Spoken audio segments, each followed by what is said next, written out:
The morning sun cast long shadows across the manicured gardens of Frogmore Cottage as Prince Harry paced the length of his study, his phone pressed tightly against his ear. The conversation with his private secretary had ended 20 minutes ago, but the words still rang in his head like church bells on a Sunday morning. The palace had made their decision. There would be no compromise, no middle ground, no room for negotiation. Harry set the phone down on his mahogany desk and stared out at the grounds where he and Meghan had spent countless peaceful mornings, watching Archie take his first steps on the very lawn that sparkled with morning dew. Those days felt like a lifetime ago now, before the headlines became too much to bear, before every move they made was dissected by tabloids hungry for scandal, before their love story became a battlefield. The sound of footsteps on the hardwood floor announced Meghan's presence before she appeared in the doorway. She wore a simple cream sweater and dark jeans, her hair pulled back in a casual ponytail, but even in her most relaxed state, she carried herself with a grace that had first captivated Harry during their blind date 5 years earlier. Her dark eyes immediately found his, and in them he saw the same worry that had been growing between them for months. "The lawyers called," Meghan said softly, stepping into the room. "They want to go over the statement one more time before we release it." Harry nodded, his jaw tightening. The statement. 2 pages that would change everything, that would formally announce their decision to step back from senior royal duties and forge their own path. 2 pages that would likely cause an earthquake within the palace walls and send shockwaves through the Commonwealth. "Are we doing the right thing?" Meghan asked, moving to stand beside him at the window. Her voice carried the weight of sleepless nights and difficult conversations, of a woman who had tried everything to make an impossible situation work. Harry reached for her hand, intertwining their fingers as he had done thousands of times before. Her wedding ring caught the morning light, a symbol of the promises they had made to each other in St. George's Chapel just 2 years earlier. That day had felt like the beginning of their real life together, a fairy tale wedding watched by millions around the world. Now it seemed like a beautiful dream from which they were slowly waking. "I don't know if it's right," Harry admitted, his voice rough with emotion. "But I know we can't keep living like this. Not for us, not for Archie." The mention of their son brought a fresh wave of determination to Meghan's features. At just 8 months old, Archie had already been the subject of more media attention than most people experienced in a lifetime. The thought of him growing up under the relentless scrutiny that had defined Harry's own childhood was unbearable to both his parents. Meghan squeezed Harry's hand. "I never wanted it to come to this. When I married you, I thought I could handle anything. I thought love would be enough." "Love is enough," Harry said quickly, turning to face her fully. "But love doesn't protect you from the machine, from the way they twist everything you say and do. I've watched what this life did to my mother. I won't watch it happen to you." The comparison to Princess Diana hung heavy in the air between them. Harry rarely spoke directly about his mother's death, but Meghan knew the parallels weren't lost on him. The relentless media pursuit, the invasion of privacy, the way the press had turned Diana into both saint and villain depending on the day's news cycle. The circumstances were different, but the underlying dynamic felt frighteningly familiar. "Your brother called yesterday," Meghan said carefully, "while you were in London."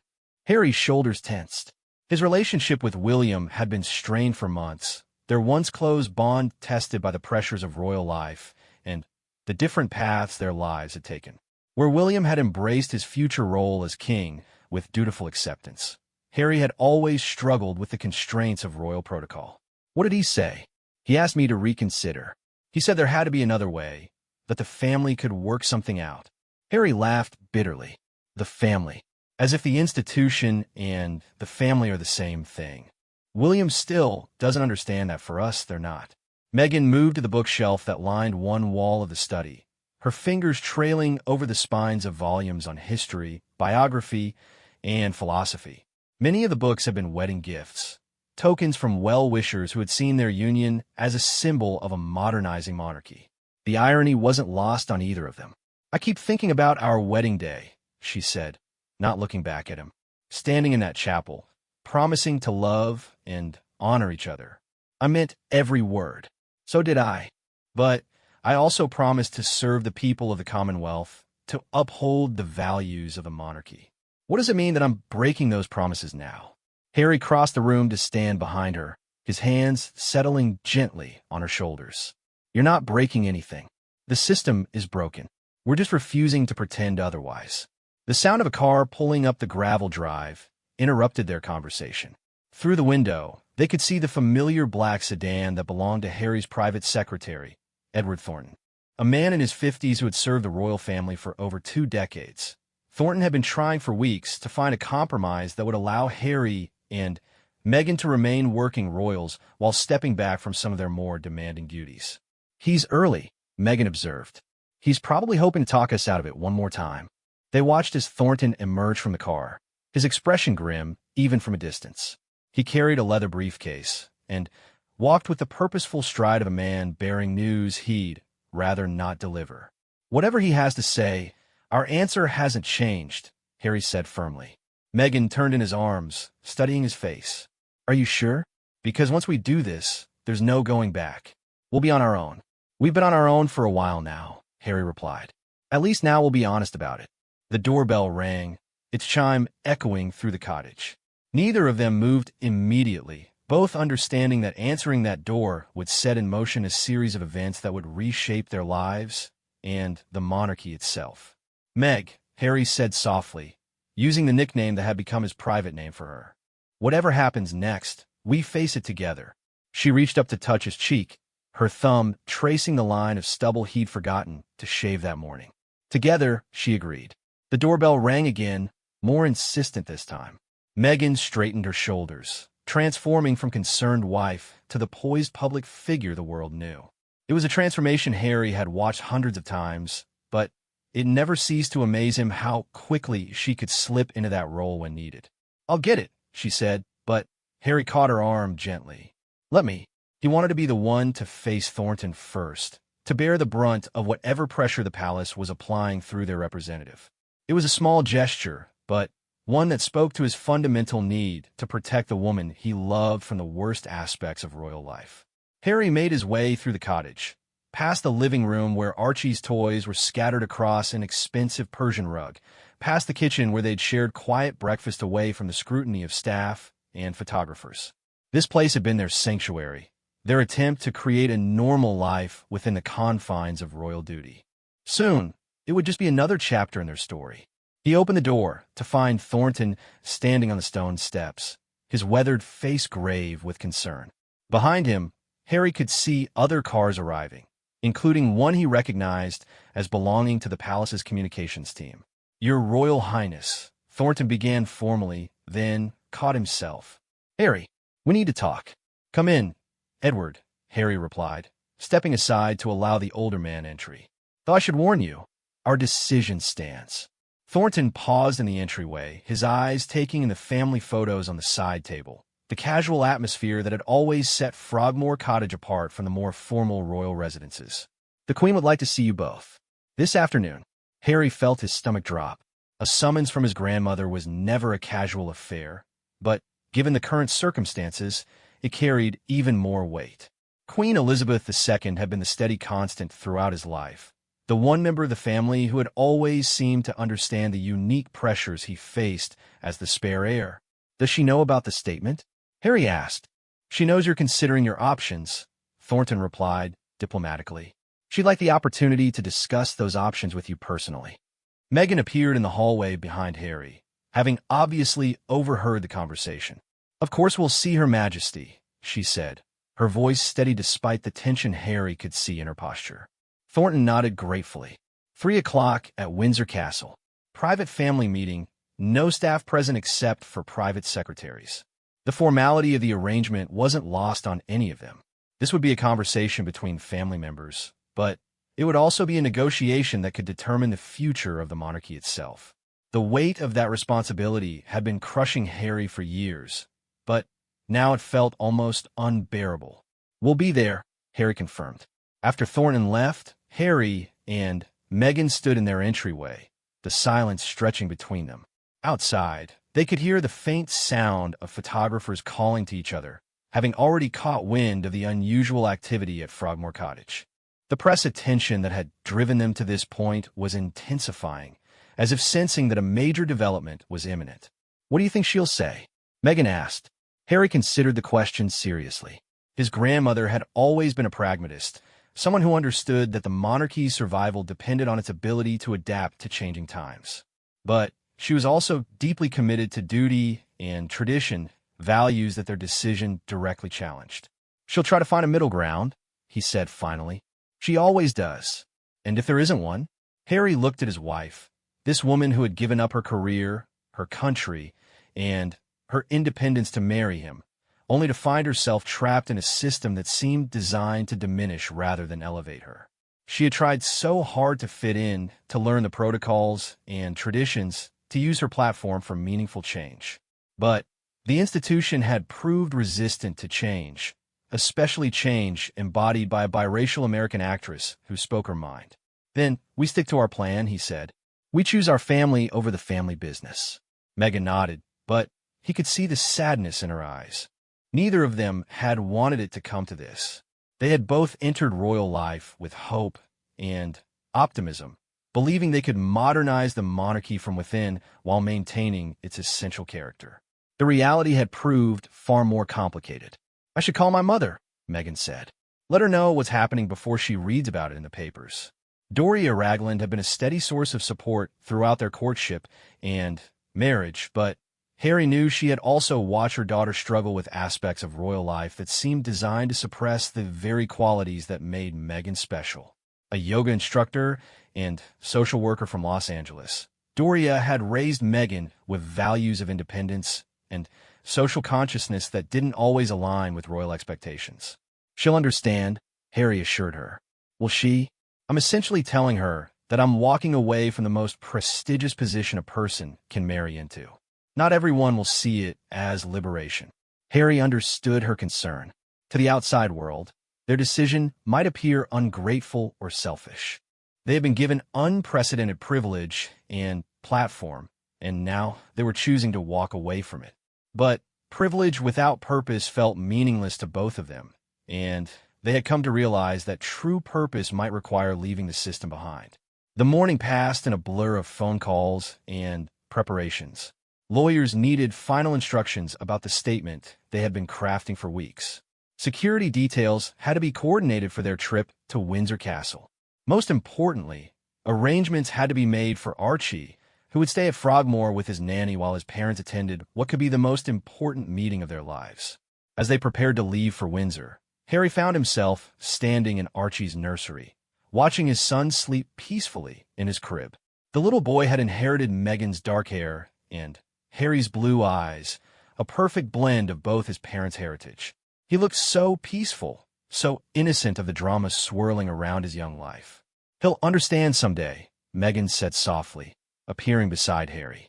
"Will he? Or will he grow up thinking we were selfish for putting our happiness ahead of duty?" It was the question that had haunted Harry throughout this process. As someone who had grown up in the royal fishbowl, he understood better than anyone the sacrifices that duty required. But he also understood the cost of those sacrifices, having watched his mother pay the ultimate price for trying to balance personal happiness with public obligation. "We're not choosing happiness over duty," Meghan said firmly. "We're choosing a different kind of duty. The duty we have to each other, to Archie, to our own integrity." Harry reached out to adjust Archie's blanket, his hand trembling slightly with emotion. "My mother would have understood this choice. I know she would have. She tried to stay and fight the system from within. Look what it cost her." The words hung in the air between them, carrying the weight of tragedy and loss that had shaped so much of Harry's adult life. Princess Diana's death in 1997 had been the defining moment of his childhood, the event that had shown him just how dangerous life in the royal spotlight could become. "We're not her," Meghan said gently. "And this isn't 1997. We have more options, more control over our narrative." Harry hoped she was right. The media landscape had certainly changed in the 2 decades since his mother's death, but in many ways it had become even more invasive and relentless. Social media had given everyone a platform to offer opinions about their lives, and the 24-hour news cycle meant that every gesture and expression was analyzed and debated endlessly. They made the drive to Windsor Castle in relative silence, both lost in their own thoughts about what lay ahead. The familiar sight of the ancient stone walls brought back memories of countless family gatherings, Christmas mornings, and formal occasions. This place had been a constant in Harry's life, a symbol of continuity and tradition that stretched back nearly 1,000 years. But today it felt different. Today it felt like a fortress they were attempting to leave, rather than a home they were returning to.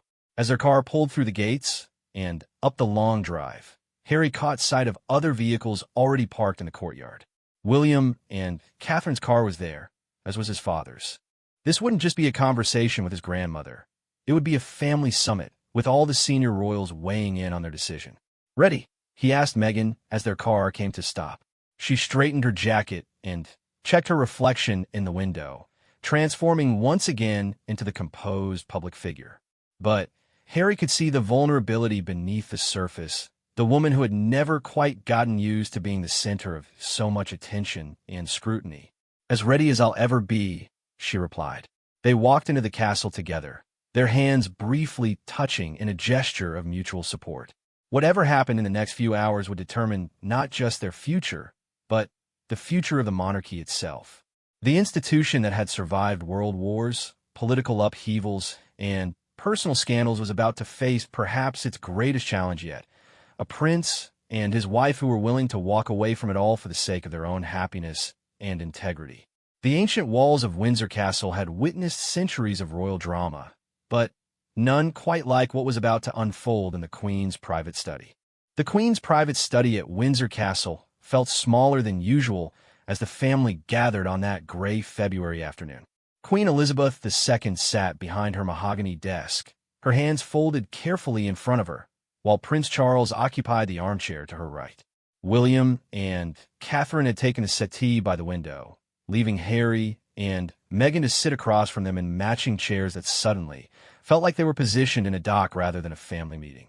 The silence stretched for several moments as the Queen studied the papers before her. At 93, she had weathered countless family crises and constitutional challenges, but this felt different. This wasn't about scandal or impropriety. This was about fundamental questions regarding the monarchy's ability to evolve with the times while maintaining its essential character. "Harry," the Queen began, her voice carrying the authority of 7 decades on the throne, "your private secretary has briefed me on your intentions. Before any decisions are made final, I wanted to hear from you directly what you hope to achieve." Harry glanced at Meghan, drawing strength from her presence before addressing his grandmother. "Ma'am, we've tried to make this work within the current structure. But the pressures, the media attention, the restrictions on our ability to use our platform meaningfully, it's become impossible to continue." "The media attention comes with the territory," Charles interjected, his tone sharper than usual. "It's part of the responsibility we accept in exchange for the privileges we enjoy."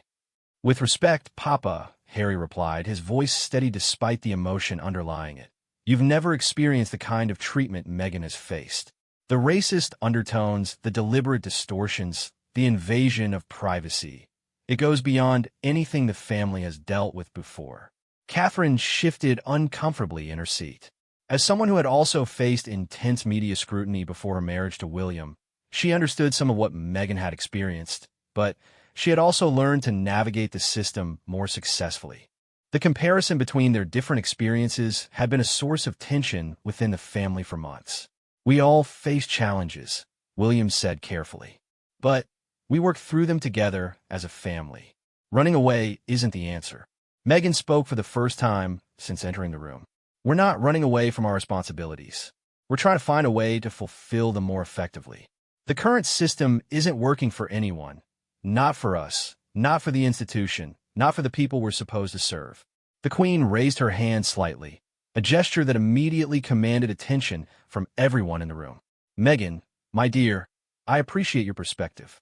But you must understand that the monarchy has survived for over 1,000 years because it adapts gradually, carefully.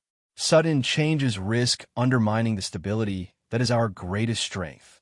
"But, Granny," Harry said, using the informal address he called her since childhood, "what good is stability if it comes at the cost of authenticity? People can see through the pretense. They want their royals to be real, to be relatable." Meghan, and I can't be that while following protocols designed for a different era. Prince Charles leaned forward in his chair. The protocols exist for good reasons, Harry. They protect the institution and the individuals within it. Without them, we risk becoming mere celebrities rather than constitutional monarchs. Aren't we already? Harry challenged. When every outfit Meghan wears makes headlines, when our private conversations are leaked to tabloids, when our son can't play in a garden without photographers trying to get pictures, how is that different from celebrity culture? The question hung in the air, highlighting one of the fundamental tensions the royal family had been grappling with for decades. The line between constitutional monarchy and celebrity had become increasingly blurred in the age of social media and 24-hour news cycles. Catherine spoke quietly, her voice carefully measured. Harry, we all understand the pressures, but we have to think about the bigger picture. The work we do, the charities we support, the stability we represent. It matters to millions of people around the world. I'm not dismissing that work, Meghan replied. I've seen firsthand the positive impact the royal family can have. But I'm also asking whether that impact could be greater if we were allowed to operate with more freedom and authenticity. The Queen removed her reading glasses and set them on the desk, a gesture that everyone in the room recognized as significant. When she spoke again, her voice carried both authority and genuine concern. In my 70 years as monarch, I've learned that duty often requires personal sacrifice. The question you're forcing us to confront is whether the sacrifices we've traditionally demanded are still reasonable or necessary in a modern world. William straightened in his seat. With respect, grandmother, some traditions exist because they work. The moment we start picking and choosing which duties to honor, the entire system begins to break down. But the system is already breaking down, Harry countered. Palace staff are leaking stories to preferred journalists. Members of the family are briefing against each other. The institution is becoming more about managing public perception than actual service. The accusation hit close to home for everyone in the room. Stories about internal palace feuds and competing royal households have become regular features in British tabloids, suggesting that the carefully managed public image was becoming increasingly difficult to maintain. Charles shifted uncomfortably. Harry, these are serious allegations. If you have specific concerns about staff conduct or communication strategies, they should be addressed through proper channels. I've tried the proper channels, Papa. For 2 years, I've raised concerns about the way Meghan has been treated, about the failure to protect our family from harassment, about the need for more flexibility in our roles. The response has always been the same. That's just how things are done. Meghan reached out to touch Harry's hand, a small gesture of support that didn't go unnoticed by the others in the room. We're not asking to destroy the monarchy, she said. We're asking for the space to serve in our own way, to use our platform to address issues we care deeply about without having every initiative filtered through layers of bureaucracy. The Queen studied the younger couple for a long moment. What specifically are you proposing? Harry had clearly thought about this question extensively. We want to step back from senior royal duties while maintaining our patronages and charitable work. We'd like to split our time between the UK and North America, giving us the freedom to pursue independent projects while still supporting the family when needed. And funding? Charles asked bluntly. You're currently supported by the Duchy of Cornwall. If you're stepping back from royal duties, how do you propose to support yourselves? We're willing to become financially independent, Meghan replied. We both have skills and experience that can generate income outside the royal system. William looked skeptical. You'd be trading on your royal titles and connections. How is that different from commercializing the monarchy? It was a pointed question that got to the heart of one of the family's deepest concerns. The idea of working royals using their positions for personal financial gain had always been considered taboo, a line that couldn't be crossed without fundamentally changing the nature of the institution. We be careful about the projects we associate ourselves with, Harry said.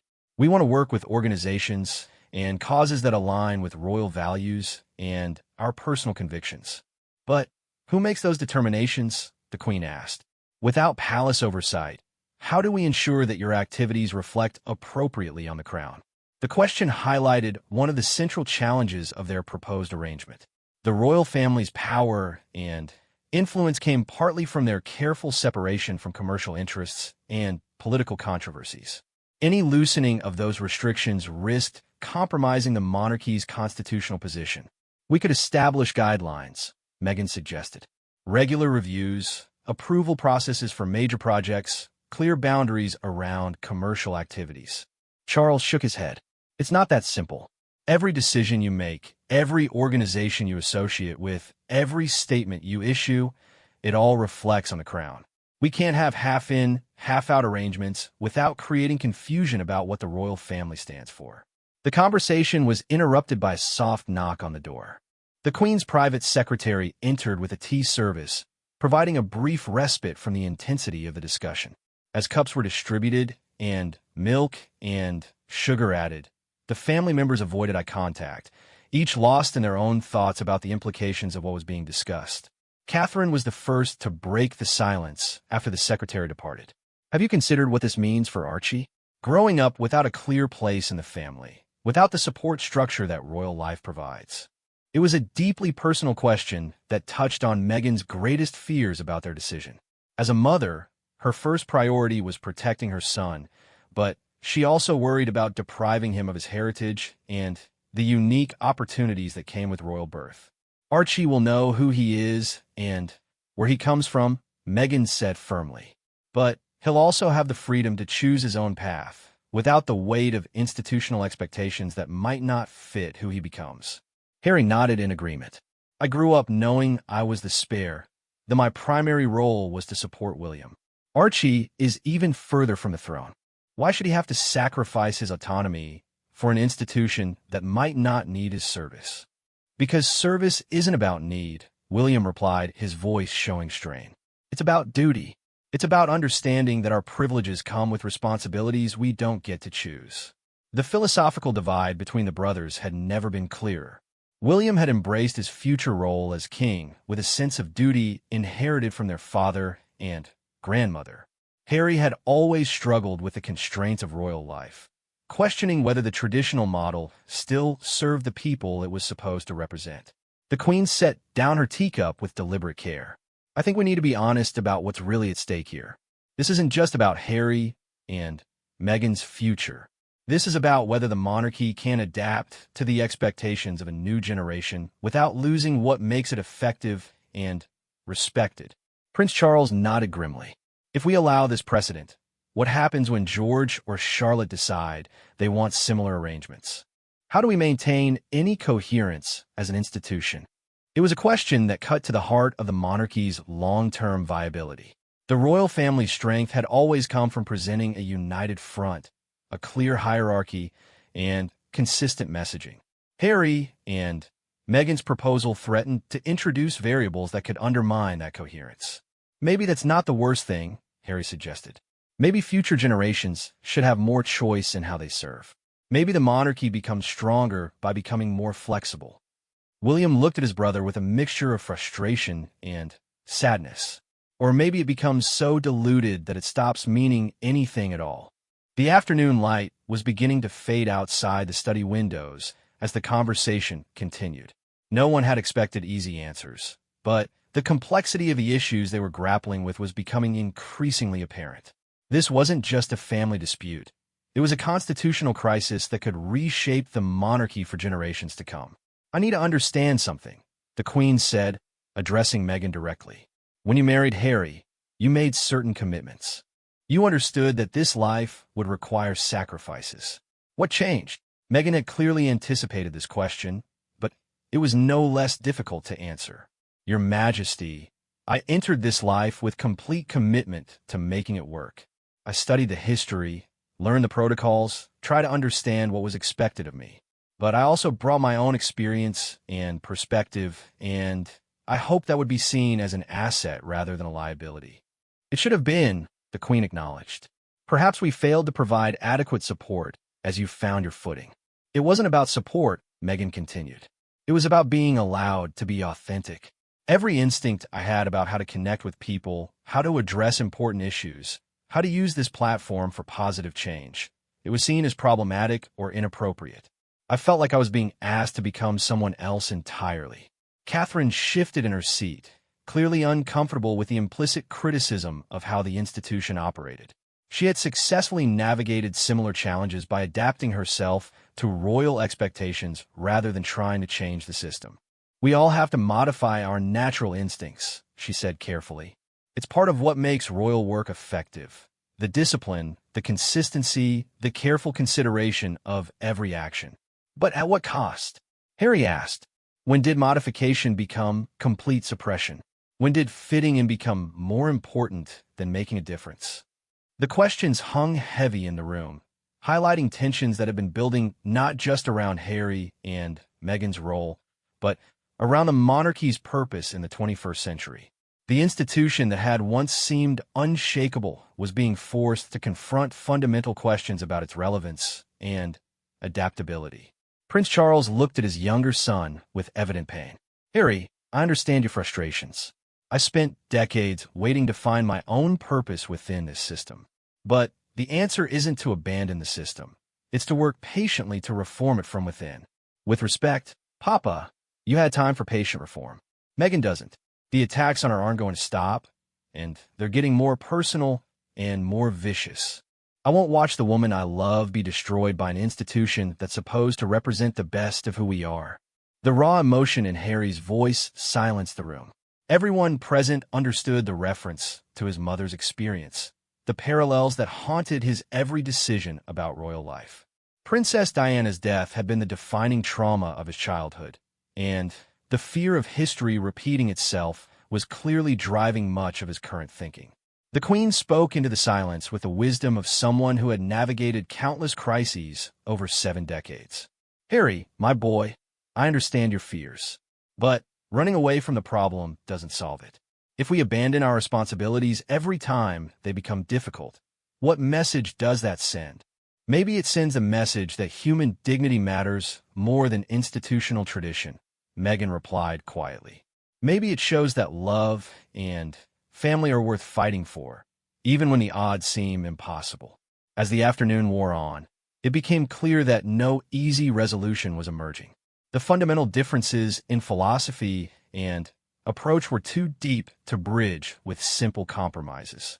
The family was wrestling with questions that went to the core of what it meant to be royal in the modern world, and there were no clear answers that would satisfy everyone involved. The meeting would eventually break up with agreements to continue conversations and explore possible accommodations, but the damage had been done. The rift between duty and personal fulfillment, between tradition and adaptation, between institution and individual had been laid bare in ways that would be difficult to paper over. As Harry and Meghan prepared to leave Windsor Castle that evening, they both understood that there was no turning back. Whatever compromises might be offered, whatever accommodations might be proposed, the fundamental issues remained unresolved.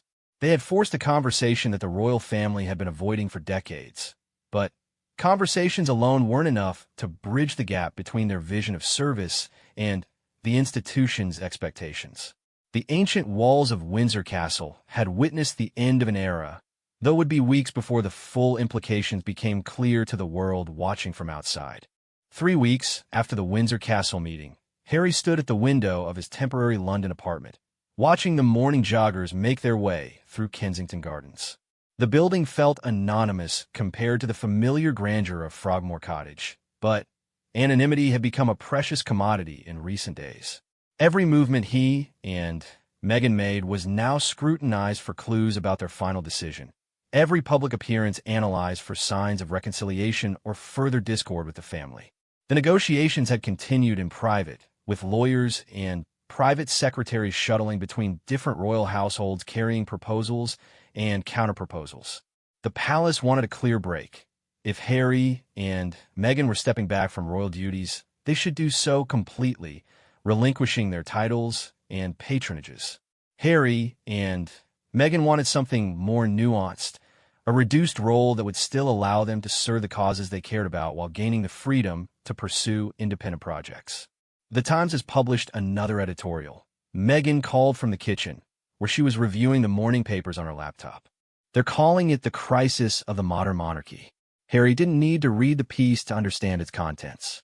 For weeks, British and International media had been dissecting every aspect of their situation, with opinions ranging from sympathetic to scathing. Some commentators saw them as victims of an archaic system and racist press coverage. Others viewed them as privileged ingrates abandoning their duty when the going got tough. "What does it say?" he asked, though he wasn't sure he wanted to know. The usual mixture of analysis and speculation.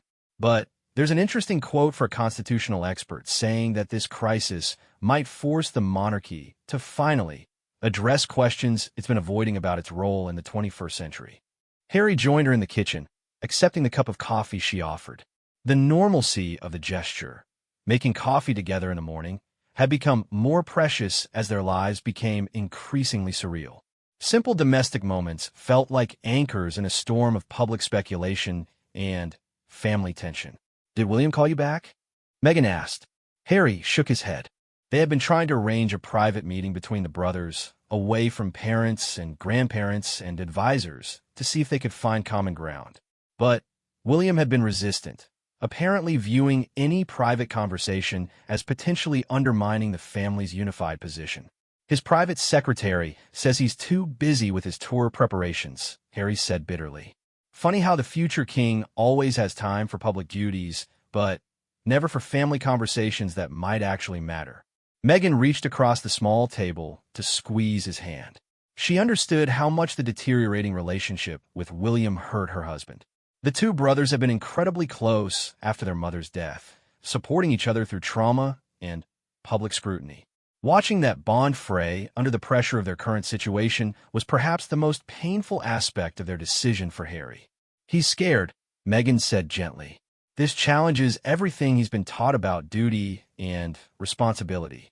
He probably sees our choice as a rejection of everything he's committed his life to." "It's not about rejecting duty," Harry insisted.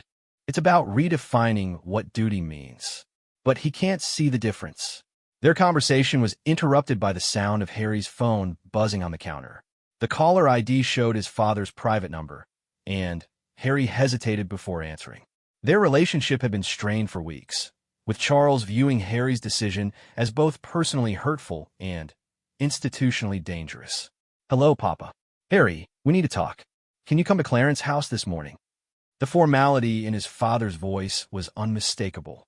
This wasn't a casual invitation for a family chat. This was a summons. Harry glanced at Meghan, who had obviously overheard enough to understand the nature of the call. "Of course. What time?" 10 o'clock. "Come alone." The line went dead before Harry could respond. He set the phone down and looked at Meghan, both of them understanding the significance of his father's request for a private meeting. "He's going to make one final attempt to change my mind," Harry said. "Are you prepared for that?" Harry considered the question seriously. His relationship with his father had always been complicated, marked by love and frustration in equal measure. Charles had tried to be a good parent while managing his own complex role as heir to the throne, but Harry had often felt that institutional obligations took precedence over family relationships. "I know what I need to say," Harry replied. "The question is whether he'll actually listen." 2 hours later, Harry found himself in his father's study at Clarence's house, surrounded by centuries of royal portraits and artifacts. Charles stood behind his desk, his expression grave as he gestured for Harry to take a seat in the chair across from him. The formal setup felt deliberately intimidating, designed to emphasize the institutional weight behind their conversation. "Harry," Charles began without preamble, "I've spent the last 3 weeks trying to find a solution that would work for everyone. I've consulted constitutional experts, reviewed historical precedents, explored every possible accommodation. The conclusion is inescapable. There is no middle ground here." Harry had expected this opening, but it still stung to hear his father speak so definitively. "Papa, surely there has to be some way to modernize how we approach royal service. Other European monarchies have found ways to give their younger members more flexibility. Other European monarchies don't face the same level of scrutiny or carry the same constitutional responsibilities," Charles replied sharply. "We're not just a ceremonial institution. We're the head of state for 16 Commonwealth realms and the symbolic center of a voluntary association of 54 nations. Our every action carries diplomatic and political implications." Which is exactly why we need to be more strategic about how we use our platform, Harry countered. Meghan and I could be incredible ambassadors for British values and interests around the world, but only if we're allowed to operate with some independence. Charles moved to the window, his hands clasped behind his back in a gesture Harry recognized from childhood. It was his father's thinking pose, the position he adopted when grappling with particularly difficult decisions. Harry, I need you to understand something. This isn't just about you and Meghan. Every decision we make sets a precedent for future generations. If we allow you to pick and choose which royal duties to fulfill while maintaining your titles and privileges, what happens when your cousins want similar arrangements? What happens when William's children come of age and decide they want different paths? It was the same argument William had made during the Windsor meeting, but hearing it from his father carried additional weight. Charles had spent his entire life preparing to be king, understanding that personal desires had to be subordinated to institutional needs. The idea that those sacrifices might be optional for the next generation clearly challenged everything he believed about royal service. Maybe that wouldn't be the worst thing, Harry suggested. Maybe having more choice would make the monarchy stronger, not weaker. Maybe people would respect us more if they saw us as real people with real agency rather than ceremonial figures going through the motions. Charles turned from the window, his face showing a mixture of frustration and sadness. Harry, you're talking about fundamentally changing what the monarchy is. The stability and continuity we provide comes from our consistency, our predictability, our willingness to put duty before personal preference. Once we start making exceptions, where does it end? It ends with a monarchy that actually serves the people instead of asking people to serve it, Harry replied, his voice rising slightly with emotion. It ends with an institution that adapts to the modern world instead of expecting the world to accommodate its outdated traditions. The harsh words hung in the air between father and son, highlighting the generational divide that had become impossible to bridge. Charles represented a worldview shaped by decades of patient duty and gradual reform. Harry embodied a younger generation's impatience with incremental change and willingness to challenge fundamental assumptions. You think I haven't tried to modernize? Charles asked, his voice tight with controlled emotion. I've spent 50 years working to make the monarchy more relevant, more connected to contemporary concerns. But I've done it carefully, gradually, with respect for the institution's essential character. And where has that gotten us? Harry shot back. The press still treats us like a soap opera. Young people see the monarchy as an expensive anachronism. The Commonwealth is gradually moving away from constitutional monarchy. All that careful, gradual reform has just managed to slow the decline, not reverse it. Charles moved back to his desk, his movements sharp with suppressed anger. So your solution is to abandon ship? To walk away from responsibilities that generations of your ancestors fulfilled regardless of personal cost. My solution is to find a way to serve that doesn't require sacrificing my family's well-being on the altar of institutional tradition, Harry replied. My solution is to choose love over duty when duty has become destructive. Love and duty aren't mutually exclusive, Charles insisted. I loved your mother deeply, but that didn't mean abandoning my responsibilities to pursue personal happiness without regard for consequences. The comparison to his parents' marriage hit Harry like a physical blow. Everyone in the family understood that Charles's relationship with Diana had been complicated by the competing demands of love and duty, personal fulfillment, and institutional obligation. The fact that his father would invoke that failed marriage as an example to follow felt deeply painful. Look how well that worked out, Harry said quietly, his voice heavy with old hurt. Look what choosing duty over love cost all of us. Charles sat down heavily in his chair, suddenly looking older than his 70 years. Harry, that's not fair. The situation with your mother was complicated by many factors beyond my control. I did the best I could with impossible circumstances. I'm not trying to be fair, Papa. I'm trying to avoid repeating the same mistakes. I'm trying to protect my wife and son from the same pressures that destroyed my mother. Meghan isn't your mother, Charles said carefully. The circumstances are different. The media landscape has changed. The support systems are better. The support systems? Harry laughed bitterly. What support systems? When Meghan was being attacked in the press, where was the palace defense? When she was struggling with her mental health, where was the institutional support? The same palace machinery that failed my mother is failing my wife. Charles removed his reading glasses and rubbed his temples, a gesture of exhaustion that Harry had seen increasingly often in recent years. The weight of his future responsibilities as king, combined with the current family crisis, was clearly taking its toll. Harry, I know you feel let down by how the palace handled certain situations, but institutional protection has to be balanced against other considerations. We can't fight every battle or respond to every criticism without undermining our constitutional position. So Meghan was supposed to just suffer in silence, just accept racist coverage and personal attacks because responding would be unseemly. Meghan knew what she was signing up for when she married you, Charles replied, then immediately winced as he realized how harsh the words sounded. Harry stood up abruptly, his chair scraping against the wooden floor. Did she? Because I don't think any of us really understood what we were asking of her. I don't think we appreciated how different her experience would be from Kate's, or how ill-equipped our systems were to support someone from her background. Harry, sit down. Please. But Harry remained standing, pacing to the window where his father had been moments before. You want to know what Meghan was really signing up for? She was signing up to become a symbol rather than a person. She was agreeing to have her every gesture analyzed for hidden meaning, her every outfit debated by strangers, her entire identity subsumed into an institutional role that was designed for someone completely different. Charles watched his son's agitation with growing concern. Harry, every member of the royal family faces those pressures.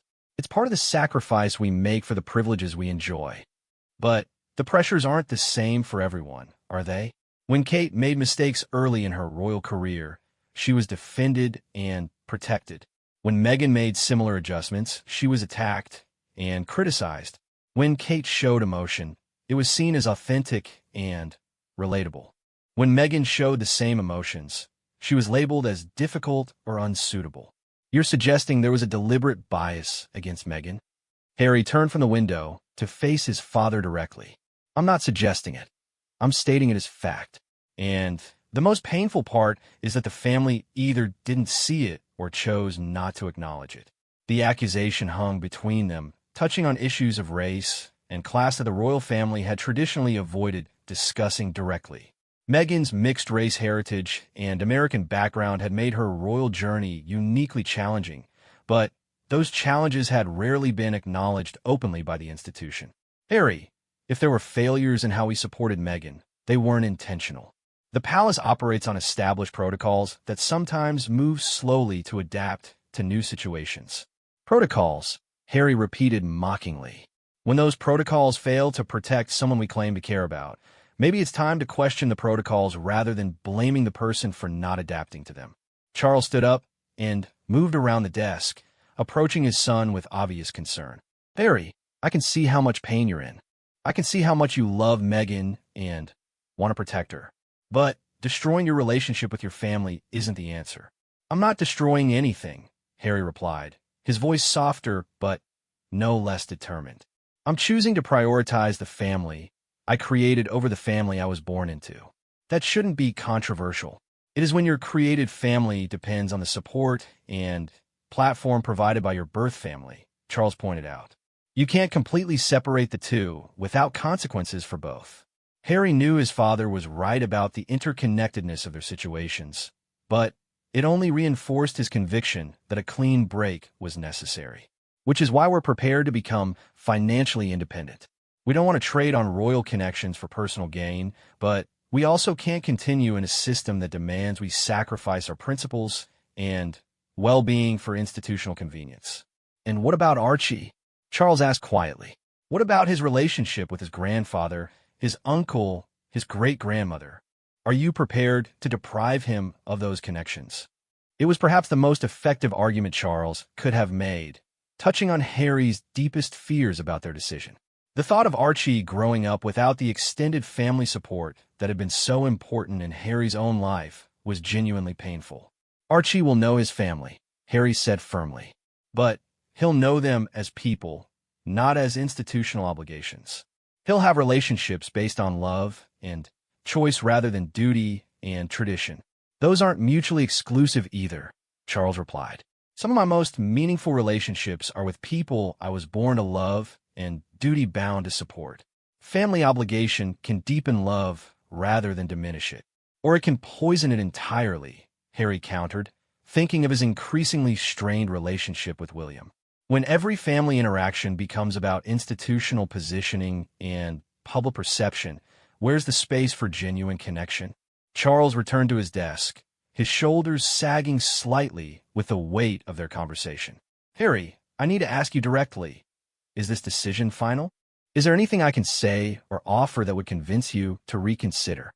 Harry looked at his father, this man who had tried to balance love and duty throughout his life, often at great personal cost. He could see the pain in Charles's eyes, the genuine desire to find a solution that would keep the family together. But he also saw the institutional constraints that would always limit his father's ability to prioritize family over monarchy. Papa, I love you. I respect everything you've sacrificed for the crown and the country. But I can't make the same sacrifices. I won't ask Meghan to make them. And I won't let Archie grow up thinking that duty means accepting unacceptable treatment from people who should be protecting him. Charles nodded slowly, accepting what they both understood was Harry's final answer. Then, we need to discuss practical arrangements. The transition will need to be managed carefully to minimize damage to the institution and to your future relationship with the family. What kind of arrangements? You'll need to relinquish your royal titles and patronages. There will be a transition period for your charitable work, allowing you to hand over responsibilities in an orderly manner. Your security arrangements will need to be reviewed and possibly modified. And there will need to be clear agreements about your future activities and their relationship to the crown. Each item on Charles's list felt like another door closing on Harry's old life. The patronages in particular were painful. Organizations he had worked with for years, causes he genuinely cared about, relationships he had built with dedicated staff and volunteers. How long do we have? The Queen wants this resolved within the next few weeks. The longer it drags on, the more damage it does to everyone involved. Harry understood the urgency from the palace's perspective, but the timeline felt impossibly compressed for such momentous decisions.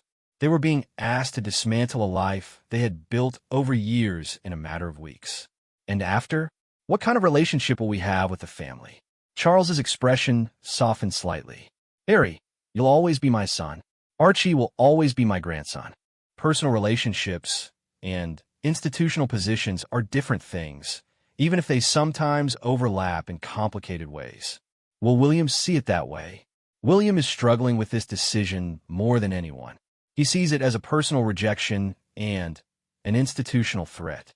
It may take time for him to separate those two things. Harry felt a familiar ache at the thought of his brother's pain. Their relationship had been the most important constant in his life after their mother's death, and the prospect of losing it entirely was almost unbearable. Will you help him understand? Will you help him see that this isn't about rejecting him or the family? I'll try, Charles promised. But, Harry, you have to understand that your decision has consequences for everyone. William's future role becomes more demanding without your support. The burden on the family increases when active working royals step back. These aren't abstract institutional issues. They affect real people we both care about. I know that, Harry said quietly, and it breaks my heart. But I can't save the institution by sacrificing my family. I can't protect everyone else by failing to protect the people I love most. Charles stood and moved around the desk again, this time to embrace his son. It was a gesture that transcended their institutional roles, a father hugging his child despite their fundamental disagreement about the path forward. I wish there was another way, Charles said softly. So do I, Harry replied, accepting the hug while fighting back emotion. But this is the way we've chosen, and we need to make the best of it. As they separated, both men understood that they had reached the end of their negotiation. The die had been cast, the decision made. All that remained was managing the aftermath and trying to preserve whatever family relationships could survive the institutional earthquake that was about to shake the monarchy to its foundations. The morning of January 8th dawned gray and cold over London, matching the somber mood at Buckingham Palace as senior staff gathered for an emergency meeting. In less than 6 hours, Harry and Meghan's statement would be released to the world, formally announcing their decision to step back from senior royal duties. The palace communications team had been working around the clock to prepare a coordinated response, but everyone understood they were about to face unprecedented media scrutiny and public reaction. Meanwhile, at their temporary apartment in Kensington, Harry and Meghan sat in their small living room, reviewing the final version of the statement that would change their lives forever. The document had gone through dozens of revisions, each word carefully chosen to explain their decision while minimizing damage to the royal family's reputation. After many months of reflection and internal discussions, we have chosen to make a transition this year in starting to carve out a progressive new role within this institution. Meghan read aloud from the printed copy. We intend to step back as senior members of the royal family and work to become financially independent while continuing to fully support Her Majesty the Queen. Harry listened to the familiar words, but they felt surreal even after weeks of preparation. The formal language couldn't capture the emotional complexity of their decision or the personal cost of breaking with centuries of royal tradition. "Are we ready for this?" he asked. Not for the first time that morning. Meghan set down the statement and looked at her husband. Dark circles under her eyes betrayed the sleepless nights they had both been experiencing, but her voice was steady with conviction. "We've been ready for months. We just needed to find the courage to act on what we knew was right." Their phone had been ringing constantly for the past hour as their legal team, communications advisors, and security detail coordinated the final details of the announcement. The statement would be posted simultaneously on their official website and social media accounts at exactly 6:30 p.m. London time, giving them maximum control over the initial narrative. "Doria called this morning," Meghan mentioned, referring to her mother. "She wanted to make sure we had everything we needed." Doria Ragland had been a steady source of support throughout their royal journey, but even she had been surprised by the magnitude of their decision. As someone who had raised Meghan to be independent and self-reliant, she understood her daughter's frustration with royal constraints, but she also worried about the consequences of such a dramatic break. "What did you tell her?" "That we're scared but determined. That we know this is going to be difficult, but we believe it's necessary." Harry reached for Meghan's hand, a gesture that had become their anchor throughout the turbulent months. "Any regrets?" Meghan considered the question seriously. "About trying to make it work within the system?" "No." "About the pain this is causing your family?" "Every day. The cost to family relationships had been the most difficult aspect of their decision." Harry's relationship with William had deteriorated to the point where they barely spoke, even through intermediaries. Catherine had tried to maintain bridges, but her loyalty ultimately lay with her husband and his institutional responsibilities. Even the Queen, despite her personal fondness for both Harry and Meghan, had been forced to prioritize the monarchy's stability over family harmony. "William will come around eventually," Harry said, though his voice lacked conviction. "Will he? Or will this break something that can't be repaired?" It was a question that haunted both of them. Royal history was littered with family rifts that had lasted decades, relationships destroyed by the competing demands of personal feelings and institutional obligations. The abdication crisis of 1936 had created wounds that had never fully healed. Harry and Meghan's decision might create similar lasting divisions. Their conversation was interrupted by the arrival of their private secretary, who brought final updates from their legal team and security advisors. The logistics of their announcement were complex, involving coordinated communications with multiple governments, media organizations, and royal households. "The Commonwealth realm governments have been briefed," the secretary reported. "Her Majesty's private office will release their statement 30 minutes after yours goes live." Harry nodded, understanding that even this small detail had been the subject of extensive negotiation.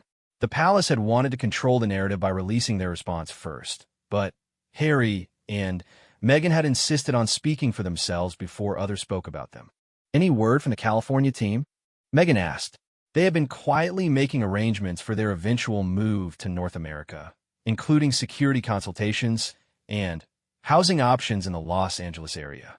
Meghan's roots in California, combined with the entertainment industry connections that could support their financial independence, made it the logical choice for their new base. Everything is proceeding according to plan, the secretary confirmed, though obviously much will depend on how today's announcement is received. As the afternoon wore on, tension in their small apartment became almost unbearable. They had lived with this decision for months, but the finality of making it public felt overwhelming. There would be no taking back their words once they were released to the world, no possibility of quiet reconciliation or private compromises. "I keep thinking about our wedding day," Meghan said as they sat down for a late lunch they neither could eat. "All those people watching, all that hope and optimism about what we could accomplish together." "We're still accomplishing things together," Harry replied. "Just not in the way people expected. Are we? Or are we just running away from difficult circumstances?" The question had plagued them both throughout their decision-making process. Critics would certainly characterize their choice as abandonment of duty, privileged people walking away when service became challenging. Supporters would see it as brave individuals choosing authenticity over conformity, love over institutional obligation. "Meghan, we tried everything. We proposed compromises, we suggested modifications to our roles, we asked for support that never came. This isn't running away. This is choosing a different path to serve when the traditional path became impossible." At 4 p.m., 2.5 hours before their statement was scheduled to go live, Harry's phone rang with a call for Buckingham Palace. The Queen's private secretary was on the line, his voice tense with urgency. "Your Royal Highness, Her Majesty would like to speak with you immediately. There's been a development." Harry felt his stomach drop. "What kind of development?" "I prefer not to discuss it over the phone. Can you come to the palace right away?" Harry looked at Meghan, who had obviously overheard enough to understand that something had gone wrong. They had been so careful about timing and coordination, so meticulous about managing every aspect of their announcement. The idea that something could derail their plans at the last minute was terrifying. "We'll be there in 20 minutes, Harry said. The drive to Buckingham Palace felt like the longest 20 minutes of Harry's life. He and Meghan barely spoke, both lost in their own worries about what crisis might be unfolding. When they arrived, they were immediately ushered through private corridors to the Queen's study, where they found not only his grandmother, but also his father and several senior palace officials. "Harry, Meghan," the Queen began without preamble, "we have a problem. Someone has leaked your intention to step back to the Sun." Their evening edition is already being printed with the story as their front page lead. Harry felt the blood drain from his face. They had been so careful about secrecy, so determined to control their own narrative. The idea that a tabloid would break their story first was a nightmare scenario. "How is that possible?" Meghan asked. "Only a handful of people knew about today's timing." "We're investigating," Prince Charles replied grimly. "But the immediate issue is deciding how to respond. Do we stick to the original timeline or move up your announcement to get ahead of their coverage?" It was a decision that would affect not just Harry and Meghan, but the entire royal family's communication strategy. Moving up the timeline would mean scrambling to coordinate with multiple stakeholders on extremely short notice.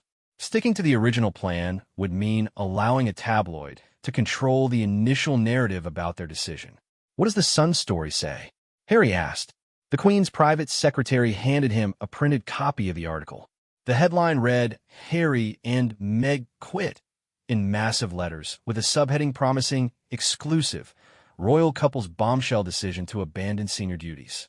Harry scanned the article quickly, his anger rising with each paragraph.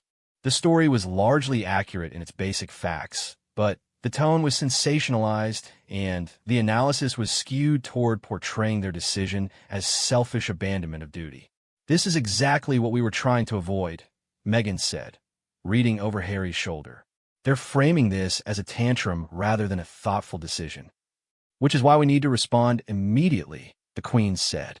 "We cannot allow their narrative to become the definitive version of events." Harry looked at his watch. It was 4:45 p.m., less than 2 hours before their planned announcement. Moving the timeline would mean chaos for everyone involved, but allowing the Sun's version to dominate the news cycle could be even more damaging. "What do you recommend?" he asked his grandmother. "Release your statement now. This afternoon." Get your version of events out there before the evening news programs start picking up the Sun story. It wasn't really a recommendation. It was a directive. Despite their decision to step back from royal duties, Harry and Meghan were still being managed by palace communication strategy. The irony wasn't lost on either of them. Fine, Harry agreed. But our statement goes out exactly as written. No last-minute changes to soften the language or minimize our concerns. Agreed, the Queen said. But, Harry, you must understand that once this becomes public, everything changes. There will be no quiet period to reconsider, no opportunity for private negotiations. The world will be watching every move you make. Harry understood the warning, but his resolve remained firm. We're prepared for that. The next hour was a whirlwind of coordinated activity. Phone calls to Commonwealth governments, briefings for diplomatic staff, preparation of supporting materials for media organizations. Palace staff, who had spent weeks preparing for a carefully orchestrated announcement suddenly, had to implement their plans on an accelerated timeline. At 5:45 p.m., 15 minutes ahead of their revised schedule, Harry and Meghan's statement appeared on their official website and social media accounts. Within minutes, it was being reported by news organizations around the world, shared millions of times on social media, and analyzed by royal experts on television programs. The statement read, in part, "We have chosen to make a transition this year in starting to carve out a progressive new role within this institution. We intend to step back as senior members of the royal family and work to become financially independent while continuing to fully support Her Majesty the Queen. It is with your encouragement, particularly over the last few years, that we feel prepared to make this adjustment." But it was their more personal explanation that generated the most attention. This geographic balance will enable us to raise our son with an appreciation for the royal tradition into which he was born, while also providing our family with the space to focus on the next chapter. The reaction was immediate and intense. Social media exploded with commentary ranging from supportive to savage. News organizations scrambled to provide analysis and context. Royal correspondents appeared on television programs to explain the historical significance of the decision. The phones haven't stopped ringing, their communications advisor reported an hour after the announcement. Interview requests from every major news organization in the world, appearance requests for talk shows, book deal inquiries, speaking engagement offers.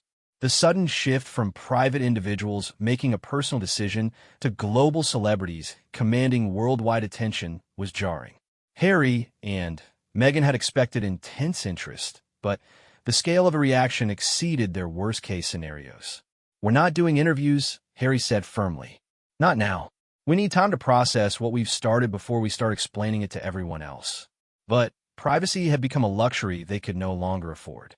Photographers had already gathered outside their apartment building, news vans lined the street, and helicopters circled overhead. The royal fishbowl they'd been trying to escape had somehow become even more intense in the immediate aftermath of their announcement. "Maybe we should have waited," Meghan said quietly as they watched the media circus unfold from their living room window. Waited for what? For the system to change on its own? For the press coverage to improve? For the family to suddenly start protecting us the way they should have all along? Harry's frustration was evident, but so was his determination. They had crossed a line that couldn't be uncrossed, made a decision that couldn't be unmade. All they could do now was move forward and try to build the kind of life they believed was possible on the other side of their royal obligations. The palace has released their statement, their advisor reported, reading from his phone. It's brief. The official royal response was indeed minimal. Discussions with the Duke and Duchess of Sussex are at an early stage. We understand their desire to take a different approach, but these are complicated issues that will take time to work through. The carefully neutral language couldn't disguise the fact that Harry and Meghan had acted unilaterally, forcing the palace to respond to their decision rather than participating in a coordinated announcement. The rift between them and the institution had been made public in the most dramatic way possible. As evening fell over London, Harry and Meghan found themselves in the strange position of having achieved exactly what they wanted while feeling completely unprepared for the consequences. They had gained their freedom from royal constraints, but at the cost of their privacy and family relationships. "There's no going back now," Harry said as they prepared for what would likely be their last night in London for the foreseeable future. No, Meghan agreed. But maybe that's not such a bad thing. Maybe we needed to burn the bridges to force ourselves to build something better on the other side. Outside their window, the media circus continued through the night, the world trying to understand how a fairy tale romance had become a constitutional crisis and what it might mean for the future of the monarchy itself. History was being written in real time, and Harry and Meghan were the center of it all, no longer as dutiful royals, but as individuals who had chosen love and freedom over tradition and obligation. The die had been cast, and there was no turning back. 6 months after their announcement sent shockwaves around the world, Harry stood on the balcony of their new home overlooking the Pacific Ocean in Montecito, California. The morning fog was just beginning to lift, revealing the Santa Barbara coastline stretching endlessly in both directions. It was a view that never failed to remind him how far they had traveled from the ancient stone corridors of Windsor Castle. Inside the house, he could hear Meghan on a conference call with their production team, discussing details for their upcoming Netflix documentary series. The project represented everything they had hoped to achieve with their independence. Meaningful content that addressed important social issues while providing the financial foundation for their new life. But it also embodied their ongoing struggle to balance public service with personal privacy. Meg, Harry called softly, not wanting to interrupt, but needing to share something urgent. Meg, can you come here for a minute? The desperation in his voice wasn't born of crisis this time, but of hope. His phone had just buzzed with a text message that could change everything. William had reached out, asking if they could talk privately. It would be their first real conversation since the family meeting at Windsor Castle, their first chance to bridge the chasm that had opened between them. Meghan appeared in the doorway, still holding her laptop, concern immediately visible on her face. What's wrong? Nothing's wrong, Harry said, showing her the phone screen. Everything might actually be right for the first time in months. She read the message twice, her expression shifting from worry to cautious optimism.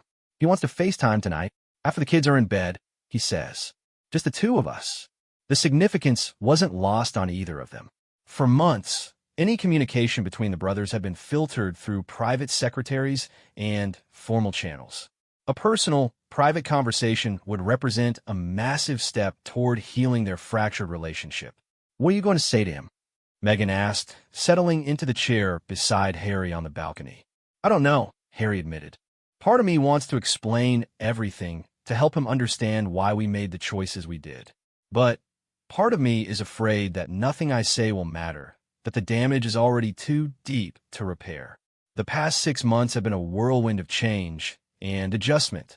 Their physical departure from the UK had been managed like a military operation, with security protocols and media management that rivaled a state visit.